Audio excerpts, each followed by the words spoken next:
কিশোরগঞ্জের কটিয়াদী পৌরসভায় কর্মরত কর্মকর্তা কর্মচারীদের সাথে মতবিনিময় করেছেন কিশোরগঞ্জ ২ কটিয়াদী পাকুন্দিয়া আসনের মাননীয় সংসদ সদস্য অ্যাডভোকেট জালাল উদ্দিন এমপি।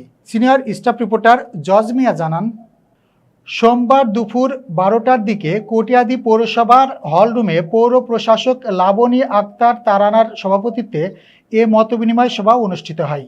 অনুষ্ঠানে বক্তব্য রাখেন কটিয়াদী উপজেলা নির্বাহী কর্মকর্তা শামিমা আফরোজ মাল্লিস, কটিয়াদী মডেল থানার ওসি মোহাম্মদ রফিকুল ইসলাম, উপজেলা বিএনপির সাধারণ সম্পাদক আরিফুর রহমান কাঞ্চন, পৌর বিএনপির সভাপতি আশরাফুল হক দাদন ও সাধারণ সম্পাদক সাজেদুর রহমান ফজল।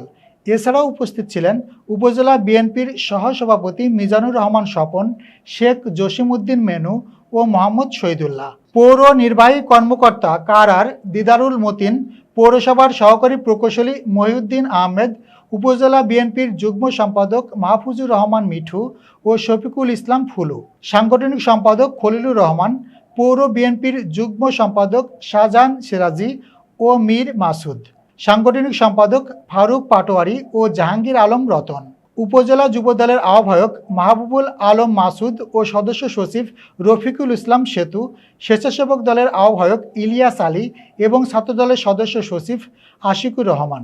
এ সময় পৌরসভায় কর্মরত কর্মকর্তা কর্মচারীবৃন্দ, উপজেলা ও পৌর বিএনপি এবং অঙ্গ ও সহযোগী সংগঠনের নেতাকর্মীরাও উপস্থিত ছিলেন। সবাই পৌরসভার উন্নয়ন, নাগরিক সেবার মানোন্নয়ন এবং কর্মকর্তা কর্মচারীদের দায়িত্বশীল ভূমিকা নিয়ে আলোচনা করা হয়। পরে সংসদ সদস্য অ্যাডভোকেট জালাল উদ্দিন এমপি উপস্থিত সকলের সাথে মতবিনিময় করেন।